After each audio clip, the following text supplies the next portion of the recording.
Continuar con la charla establecida para esta hora a cargo del doctor José Jaraba Sierra, médico internista e intensivista de la Universidad Católica de Buenos Aires, Argentina, que tiene por nombre Humanización en la Salud. Bueno, mientras abrimos la charla, esto a veces cuando el escenario es abundante y hay muchos jóvenes, a uno lo cohíbe. Pero yo le pedí a Dios que me mostrara si hacía esto o no, y me mandó un mensaje bien grande: no dejes de orar, porque si tú te avergüenzas de mí, yo me avergonzaré de ti. Así que los invito a orar. Padre Santo que estás en los cielos, alabado y glorificado sea tu nombre.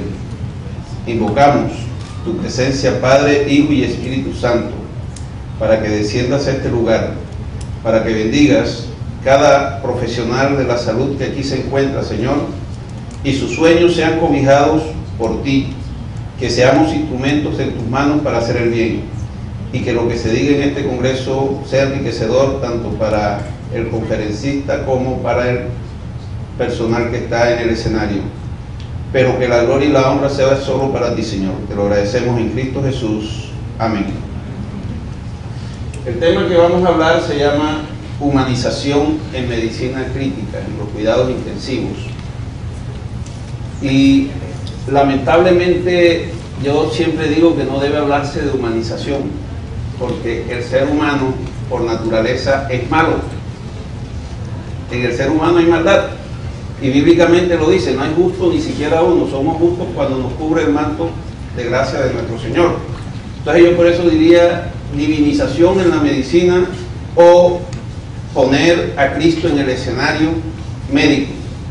Y le decía a las enfermeras en estos días que tuvieron el Día de las Enfermeras, que son ángeles, instrumentos de Dios, y que el cuidado que ellas prodigan a los pacientes, o el cuidado que nosotros prodigamos a los pacientes en un ámbito bondadoso, tierno, es solo comparable con el ministerio que nuestro Señor Jesucristo hizo acá.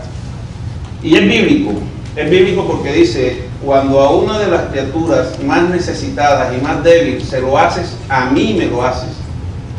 A mí me lo haces, así dice la Biblia. ¿Y qué más necesitado que un paciente en cuidados intensivos que tiene que valerse de cada uno del personal que trabaja en las unidades críticas para sus más mínimas necesidades? Entonces, en base a esto, ya se está hablando mucho de la humanización en medicina, y es el tema que vamos a hablar hoy, de humanización en medicina crítica. Y Potter en el 71 ya habla con esta frase mucho, dice: ven para ser sanado. Si no puedes ser sanado, por lo menos ser curado, y si no, al menos ser consolado. El consuelo es algo que hace que la persona se revitalice, se empiece a recuperar. Si usted ve a un paciente y llega a usted con un comentario como: este es un caso perdido, no hay nada que hacer, ¿cómo se va a sentir ese paciente? Y el octavo par no deja de funcionar en los pacientes, así el paciente esté sedado y analgesiado. Hemos tenido situaciones de pacientes que nos dicen: yo escuché que hablaban esto, y creíamos que lo teníamos en un buen plano de sedación, y creíamos que el midazolam producía, y se lleva a uno sorpresas. Así que es muy importante eso, el aspecto ético, y una ciencia sin ética, y por ello desorienta y deshumaniza. ¿Por qué? Porque no tenemos en cuenta pequeños detalles que debemos tener, que a la hora del té, cuando usted los va sumando, ya dejan de ser pequeños detalles y se convierten en los grandes detalles que marcan la diferencia en la atención en el paciente. Etimológicamente, ¿qué significa curar? Cuidar de. Nosotros somos esos, cuidadores de pacientes, pero los médicos lo que somos es soberbios. Cuando nosotros nos dicen somos intensivistas, nos creemos el techo y somos unos simples cuidadores de signos de vida, nada más. Cuidadores de pacientes, que hay que tener unas 300 y pico de variables acá en la cabeza para cuidarlos, sí, pero eso es lo que somos. Entonces, hay veces que entre más grado de especialidad tenga la persona, más es el grado de soberbia y de descuido que somete a sus pacientes. Entonces, eso es lo que etimológicamente nosotros tenemos que cuidado de unas personas que están a cargo nuestro y que nos pagan, y algunos les pagan y nos pagan muy bien para hacerlo. Hacerse cargo de, pero hoy en día vemos que, y ustedes lo ven, es un pase la pelota para el uno, pase la pelota para el otro. Los cirujanos ya no quieren operar, parecen más internistas, y los internistas parecen más cirujanos, y entonces llama, estudio, irradiamos a los pacientes para no hacerle las cosas que tenemos que hacer con prontitud, y los pacientes se nos complican, y en esa parte entramos a deshumanizar a los pacientes. No nos queremos hacer cargo de ese paciente que nos pone a nuestro cuidado, y preocuparse por ese paciente. Hay veces que tenemos esa frialdad para manejar a los pacientes. Que queremos nosotros es manejar al paciente con el paciente de la 205, apréndanse los nombres de los pacientes. Siempre detrás de un paciente hay un entorno familiar, hay hijos, hay necesidades, hay pago de matrícula, hay sueños. Hay muchos padres que están ahora hospitalizados, que están esperando el grado de su hijo y están hospitalizados, pero nosotros no lo sabemos cuando estamos allá. Hay padres que dependen su hogar completamente de esa situación, y ustedes ven que llegan entonces los familiares con una huella, y nosotros a veces queremos hasta obstruir que el notario llegue a tomar una huella para cobrar la pensioncita de sus padres, que para ellos es su vitalidad, y restringimos esas cosas. O sea, es ver ese entorno humano que usted tiene también aplicado en el paciente, así está en esa cama. Y sanar las dolencias del alma. Entonces estamos pendientes como decía la doctora, de ponerle la anticoagulación, de discutir los casos clínicos, cuál es la que dice este estudio que pega más, cuál dice este otro estudio, y la situación del alma del paciente la descuidamos. Sanar significa curar, cuidar. Hay un aspecto científico, esto no lo podemos negar, nosotros somos médicos y somos científicos, pero es ese equilibrio que tenemos que tener, y la ciencia puesta al servicio de, pero con calidad humana. Porque ¿qué hacemos nosotros para, por ejemplo, reponerle un potasio a un paciente y sabemos que el paciente le produce flebitis, que le tengo por acá y le voy a poner a la velocidad de infusión, a que el paciente pues haga su flebitis, que le arde y que se queje? No, ponga un catéter central o dilúyalo, o sepa lo que en el aspecto científico usted tenga que hacer para beneficio de ese paciente. O el paciente que le dice a usted: yo no puedo hacer deposición aquí en esta cama y ese pato está súper frío. Ustedes saben lo frío que hacen mire, eso parece el Polo Norte, las unidades de cuidados intensivos, y la gente haciendo los turnos con abrigo, y la pobre gente va a poner la nalga pelada en un pato de esos helados, y ahí lo tiene que hacer. Búsquele la forma, bájele el aire, póngale una silla, hay formas, y es esos pequeños detalles que hacen que el paciente cambie y se recupere. Y ese conocimiento científico nosotros tenemos que ponerlo al cuidado. La ternura tiene que ver con el humanismo. Miren, hay cosas que nosotros no hacemos con los pacientes: entrar y darle la mano. Sóbele la mano a un paciente y empiece a hablarle. Sóbele la mejilla con ternura. No hay cosa más hermosa y más tierna que un beso sin chapa de una ancianita recuperada.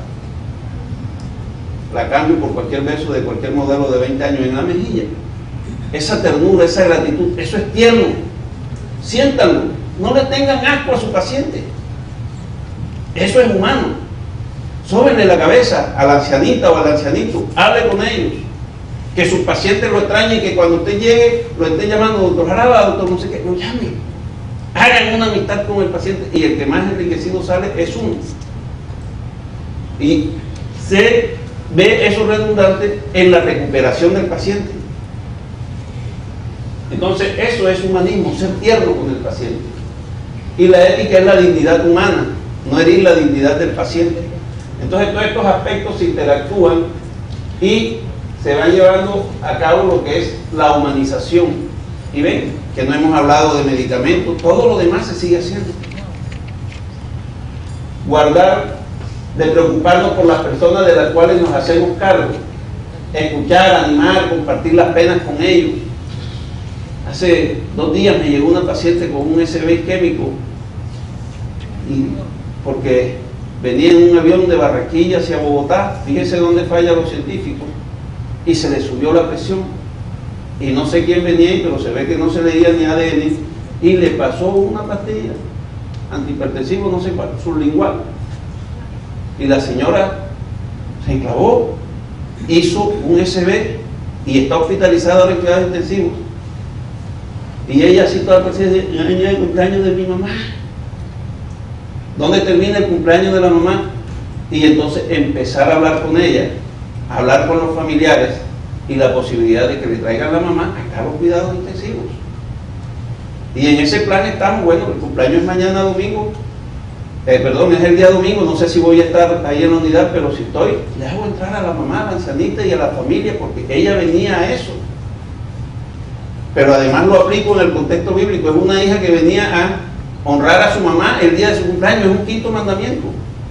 Y cuando yo no hago eso, lo pisoteo, y entonces ya me estoy metiendo con el Rey de Reyes y Todopoderoso, y ahí es donde entra ese temor de Dios, que significa que ¿qué es ser temeroso de Dios? Ser sabio. Eso es sabiduría. Y está en Job 28. ¿Y qué es inteligencia? Déjense del mal. No hay otra cosa que ustedes le puedan buscar, no es que estemos en la universidad y seamos los más brillantes, los que sabemos más artículos. Es así. Escuchar, animar, compartir la pena, la aflicción, qué le está pasando a ese paciente, qué le está pasando a su familiar, interactuar con ellos.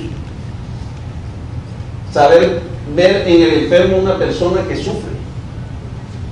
Hay veces que estamos viendo el sufrimiento y eso es cuidados intensivos. Sufrimiento, dolor y muerte se conjugan esos 3 verbos todos los días. Pero cuando usted mete a Dios en la ecuación aparece la palabra esperanza, y ahí esto cambia para el paciente y para usted y para el grupo que está manejando las unidades críticas. La persona enferma necesita confiar en algo, sentirse en manos de alguien que pueda solucionar sus problemas y sus quejas. Hacerse cargo también significa acompañar a la persona en sus actividades cotidianas con delicadeza, con respeto, con amor, con prontitud.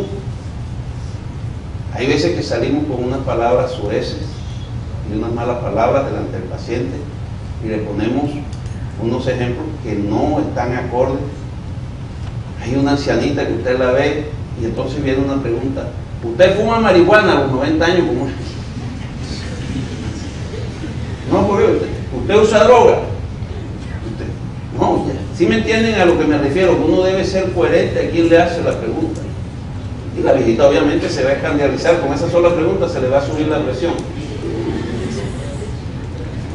Hacerse cargo de la persona enferma utilizando todos los recursos de la ciencia y de la técnica para mejorar su calidad de vida.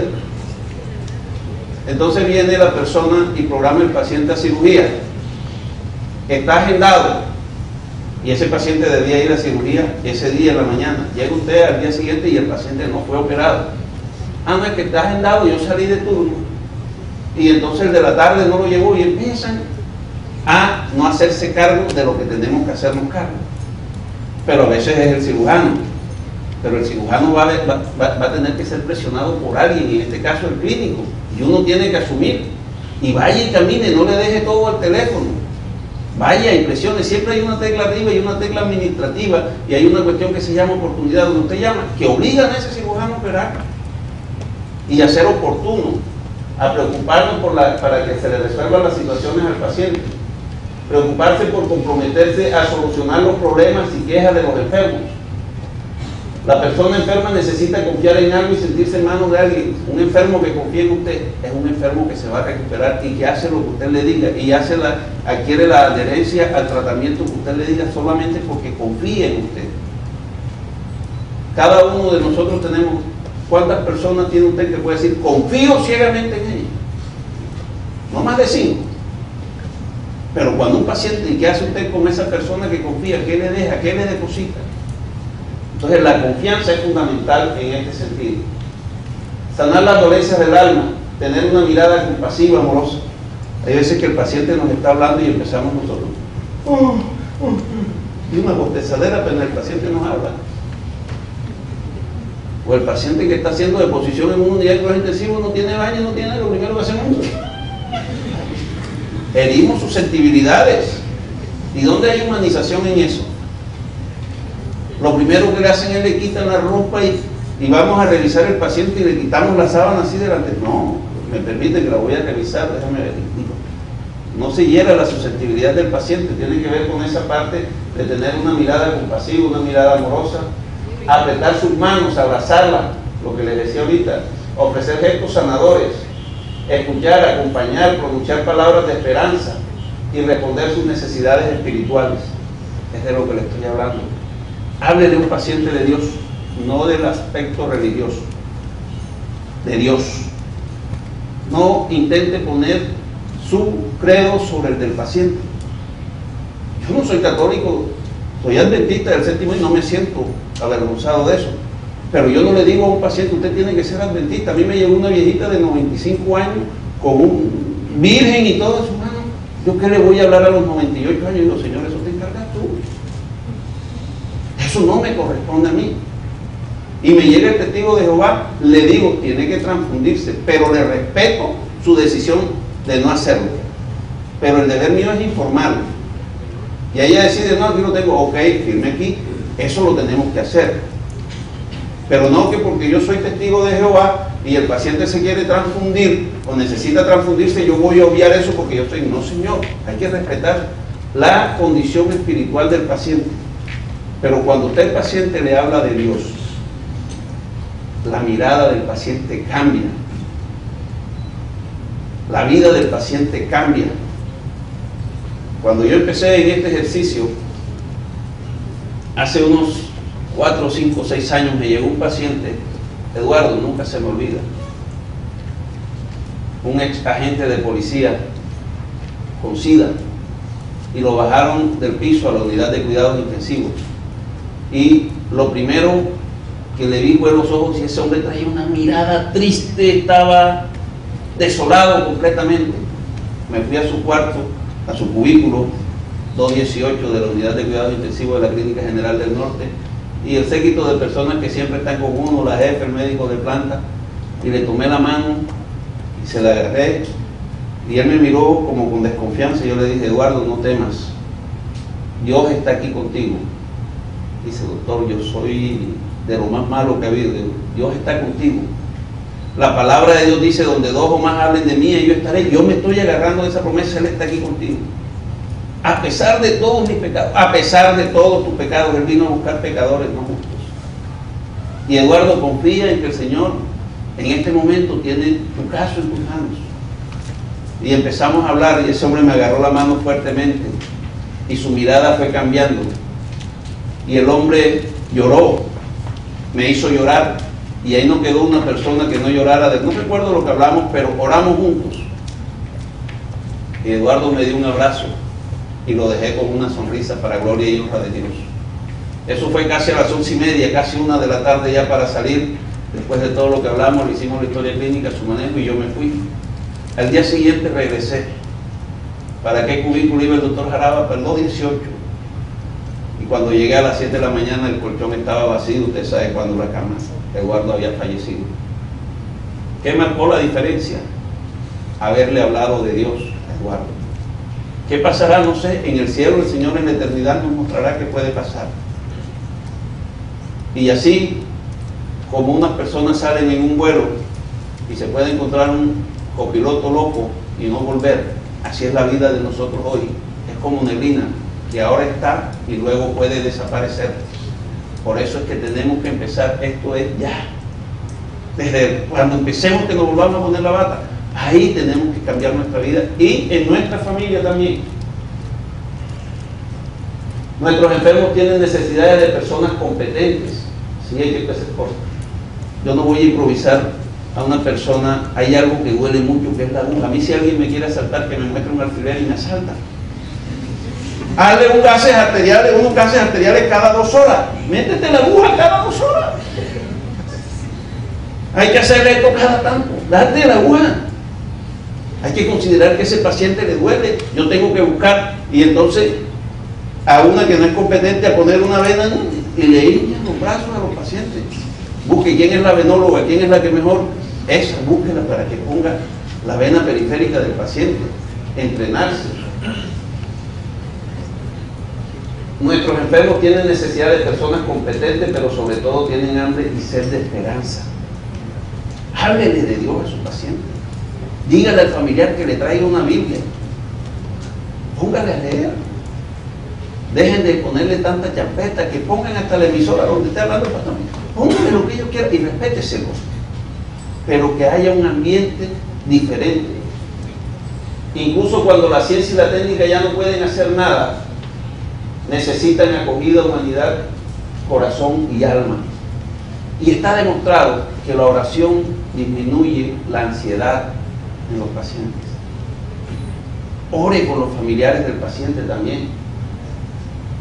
La persona que sufre necesita, además de la competencia y la técnica, un corazón que ame, el calor de una mano amiga y una palabra de esperanza. Humanizar el cuidado exige competencias técnicas, competencias relacionales, competencias emocionales, competencias éticas, y ya las hemos mencionado, competencia espiritual, promover una salud holística y conciliar la técnica con ternura. No es lo mismo que usted le diga a que empiece, querida, vamos a ponerte que yo sé que te va a doler, y empiece. Y cuando usted viene a ver, pues su vena sin ningún problema. Si va a hacer un procedimiento, yo no sé, los que sean creyentes, oren, que el paciente vea que usted está orando, y le garantizo que los procedimientos salen bien. Yo eso es algo que incorporé hace pocos años a mi vida, pero en mi ejercicio profesional han desaparecido los eventos adversos, en el mío. En de las personas que trabajan conmigo de vez en cuando sale un evento adverso, pero en el mío han desaparecido. ¿Por qué? Porque la gloria y la honra no me la estoy dando, se la estoy dando a Dios. Y el paciente que siente que usted está orando por él, es un paciente que está orando por usted. Y cuando la persona ora, Dios pone todos los estamentos del cielo a disposición del orante, o sea, de la persona que ora. Y eso sí que son estamentos bastante poderosos. Poner corazón en las manos, humanizar el cuidado, es ayudar a reconstruir el sentido. La misión del profesional de la salud es curar a veces, aliviar frecuentemente, confortar siempre, es una misión. Usted tiene que coger al paciente y animarlo, y si lo ve triste, háblele. Mire, si usted se ríe, usted está produciendo unas sustancias que se llaman endorfinas, son sanadoras, reparadoras, pero si usted está así, esto seca, pues si usted empieza a hablarle, que el paciente va a cambiar. Pero es que no tenemos tiempo para hablar, porque tenemos que estar rascándole el ombligo al celular. ¿Cómo que se llama ahora? Es chateando por el aparatico ese. ¿Qué daño le está haciendo eso a la medicina? Y a la familia incluso. Entonces no podemos confortar a través de eso con el paciente. Y hay veces que el paciente nos está hablando y nosotros, ajá, ¿y qué más? Y nosotros estamos que nos inventamos una norma para poner un saquito y que cada quien decomisar celulares al entrar a las unidades de cuidados intensivos. No sé, hay algo que hay que inventar contra eso. Esto está haciéndole daño a la sociedad. Necesidades de los enfermos en medicina crítica. Cuando la vida se debilita, surge el deseo de encontrar a alguien que esté dispuesto a estar para compartir miedos, angustias y esperanzas. Las necesidades físicas. El enfermo necesita aliviar los síntomas de su enfermedad, especialmente el control del dolor y otras molestias. Oye, el paciente usted lo ven sudoroso, taquicárdico, tiene dolor, manténle a poner siquiera un tramador. Cédenlo, pónganle hagan algo para aliviar el dolor. Si le da, y si no, vayan y dile, mira, piensen otra cosa, ¿no? Pero que él sienta que usted está haciendo algo para aliviar el dolor. Y piensen ustedes nada más cuando les da un dolor de muela, cómo se vuelve una chicha en la casa, o con una migraña, cada cosa que le da uno, o un bendito cólico menstrual a las mujeres, cómo se ponen. Entonces, imagínense eso, que no es nada a un paciente que tenga un dolor oncológico, un dolor con metástasis. Entonces, nosotros tenemos que hacer algo por aliviar el dolor de los pacientes. El cuidado de sus heridas, movilización en la cama, la higiene personal, su apariencia externa y la falta de sueño. Imagínense, la unidad de cuidado intensivo es de día, es de noche, en la mañana viene un médico, en la tarde otro, ahora una enfermera, ahora otro, después viene me destapan cuando medio estoy, un paciente sufre en cuidados intensivos. Un buen cuidado produce un aumento del bienestar y se concreta en pequeños detalles que los enfermos valoran y agradecen. Ayuda en la dependencia. Es una de las mayores angustias del enfermo y es una experiencia que puede generar frustración y depresión. Cuando uno está despertando al paciente para el destete del ventilador, el paciente despierto con el tubo. ¿Qué le decimos al paciente? Y él quiere hablar. Decirle, mira, espera, o trata de comunicarle con unas letras, con la cartilla de cartón, donde están las abecedarios, que el paciente pueda sentir que se exprese y que le están entendiendo. Cuando la dependencia progresa, es importante proporcionar en todo momento la información necesaria y el cuidado permanente, respetando la dignidad, su privacidad y su intimidad. Eso del baño es difícil. Los pacientes todos desnudos. Yo entendí lo que era una playa nudista en las unidades de cuidados intensivos. Un día que vi al gobernador de Sucre y vi un zapatero al lado, los dos desnudos. Aquí no vale la credencial de gobernador, tú estás más grave que aquel. Entonces, ahí todos somos iguales ante Dios. Ahí no está la cuenta bancaria, los dos desnudos. Y la cama que estaba vacía era reservada porque en esa época venía el presidente Uribe para Barranquilla y había que reservar una cama ahí en la clínica. Y yo sé que el presidente le dije al zapatero que estaba, mira, quedaste aquí en medio del presidente y del gobernador si llegara a ver. Y todos somos iguales. Así que eso, el paciente, y usted tiene que moverlo. Mire, usted sabe cuántas veces se rasca usted, cuántas veces se mueve en la cama y cambia de posición. Yo le digo a mi enfermera, si usted le rasca la nalga, rásquele la nalga al paciente también. Si usted se cruzó la pierna, vaya y crúcele la pierna al paciente. Y se evitan escaras y se evitan un montón de cosas. Ver por las necesidades psicológicas y sociales del enfermo. Es un ser que está fatigado, hipersensible, inseguro, dependiente, tiene necesidad de pertenencia y no sentirse una carga para los demás. Necesita amor, afecto, contacto humano, explicación de los nuevos síntomas de la enfermedad que tiene, participar en la toma de decisiones, especialmente cuando aumenta su dependencia. Tuve un paciente que vino de los Caimitos Sucre, esto es una modo de anécdota, vino de los Caimitos Sucre y le había dado un SB isquémico, y la gente por allá por Córdoba tiene una forma muy particular de hablar, y el tipo le dio un SB isquémico, y entonces todo el mundo, y él no sabía qué tenía, y tenía una hemiparesia del lado derecho. Y entonces yo le dije, señor Julio, ¿cómo está? Hombre, otro charla como lo de por allá, dígame qué es lo que yo tengo. Yo le dije, mire, usted le dio una isquemia, una trombosis, por allá le dicen así, háblele en el lenguaje que él lo entienda. Y entonces usted ahora se le va a paralizar todo este lado del cuerpo, usted lo va a tener muerto durante un tiempo. Y el hombre se fue bajando la mano y se echó el otro para el cuerpo. ¿Por cuánto tiempo? Y es real. ¿Por cuánto tiempo? Y hay que entenderlo. Él no quería que eso lo tuviera muerto por mucho tiempo. Necesita que se le acepte tal como es y dar, recibir confianza. Comunicarse con su familia, con las personas que lo cuidan, que no se sienta solo, que se le protejan en sus debilidades ante los demás. El tacto es una vía de comunicación especial cuando fallan las palabras, confiere seguridad, reduce ansiedad e infunde sanidad al paciente. Con mucho tacto, con delicadeza. Las necesidades espirituales, el enfermo sufre una crisis y experimenta la propia alimentación y fragilidad humana. Nosotros nos acordamos de Dios cuando estamos graves, y eso es real. Ay, Dios mío, sálvame de esta que yo me voy y después lo mismo. Pero Él nos está diciendo eso. Los interrogantes existenciales sobre el sentido del dolor, de la vida y de la muerte salen a flote. Cuando el enfermo recibe un acompañamiento espiritual, disminuye el dolor, reduce el consumo de analgésicos y tranquilizantes y puede prepararse a morir en paz. Eso está en todas las revistas indexadas, ya te hablan de esto. Ustedes métanse a Loma Linda, California, y ahí van a encontrar muchos estudios que hablan de esto. A la entrada de la biblioteca de Tanger en Cambridge, Inglaterra, hay una placa que le recuerda a quien entre allí: el temor a Jehová es el principio de la sabiduría, Proverbios 9:10. Es triste esto, que al aumentar el conocimiento la dependencia de Dios tiende a disminuir, y muchas veces se enseña que la ciencia funciona independientemente de Dios, lo cual hoy a los 54 años, después de casi 25 años en el ejercicio médico y en la unidad de cuidados intensivos, pues sí es lo más falso.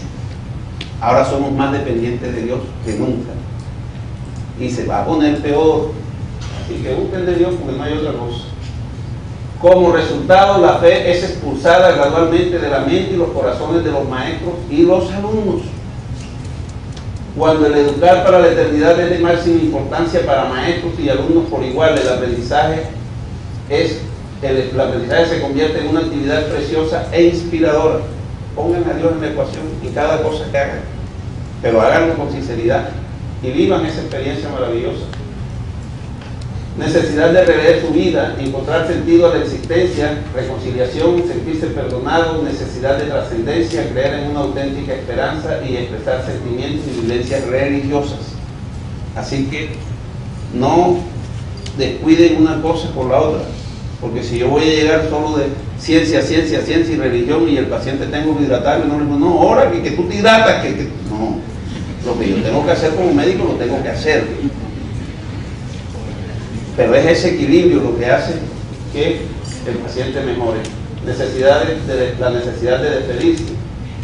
Cuando el enfermo pierde la conciencia, parece continuar percibiendo el sonido y el tacto y la presencia de otras personas. Es necesario seguir cuidándole delicadamente en todo momento, explicarle lo que se realiza, informarle los cambios, la hora, la presencia de visitantes, todas las cosas que él vaya presentándose, las novedades en su cubículo.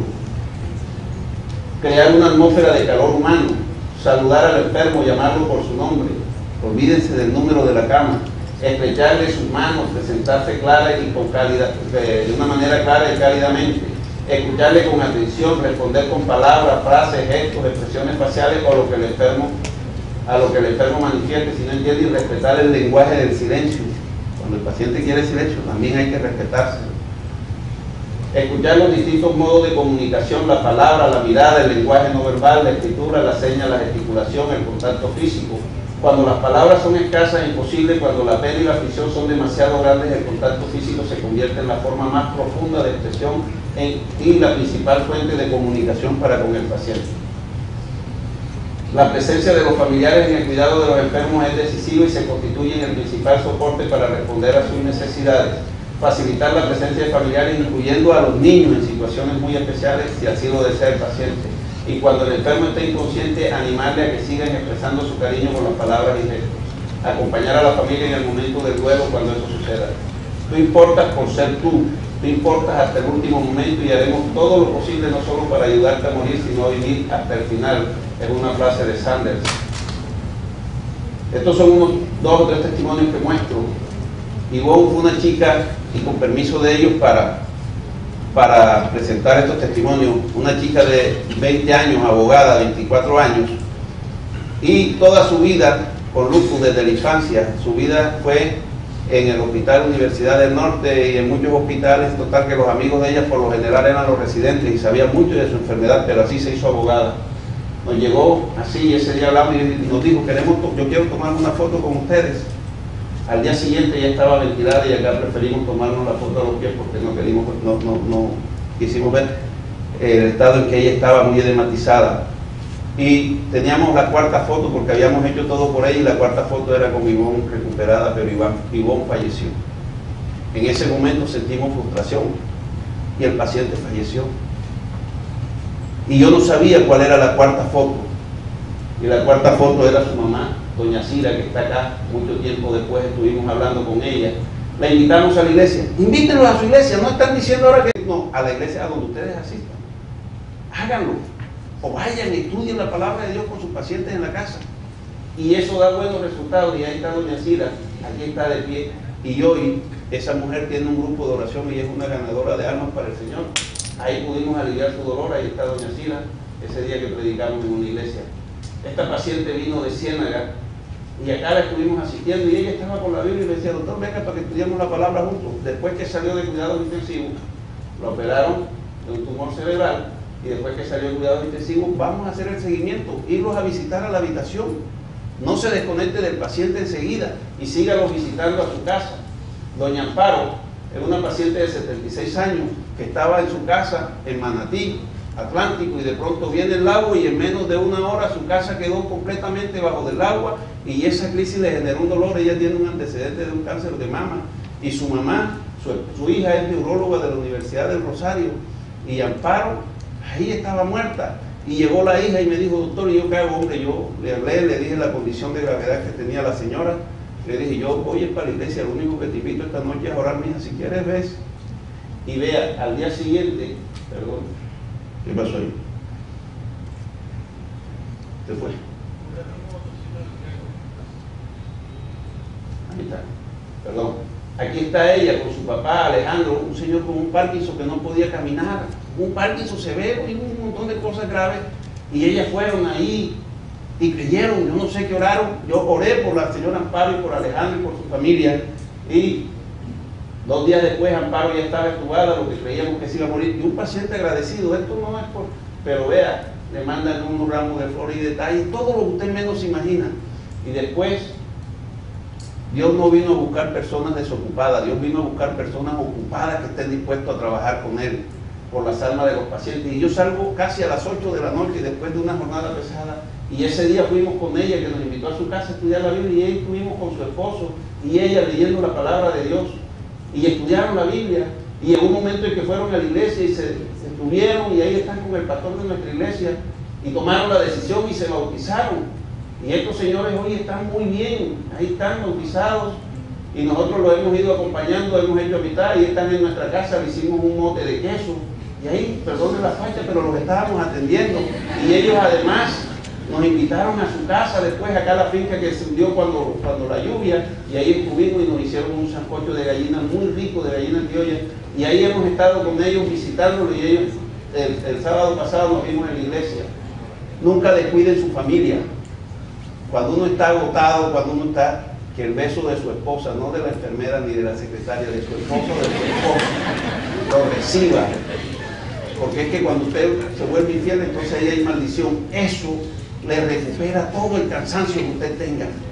Así que eso es muy importante, siempre tener ese tiempo a la esposa, a los hijos. Nunca olvide este escenario de sus hijos, porque es que a veces estoy trabajando y el hijo viene hablando. Dedíquele su tiempo, recuerde su cumpleaños, salga con ellos, dedíquele tiempo a la familia y vaya a visitar a los pacientes utilizando el medio de transporte que usted tenga.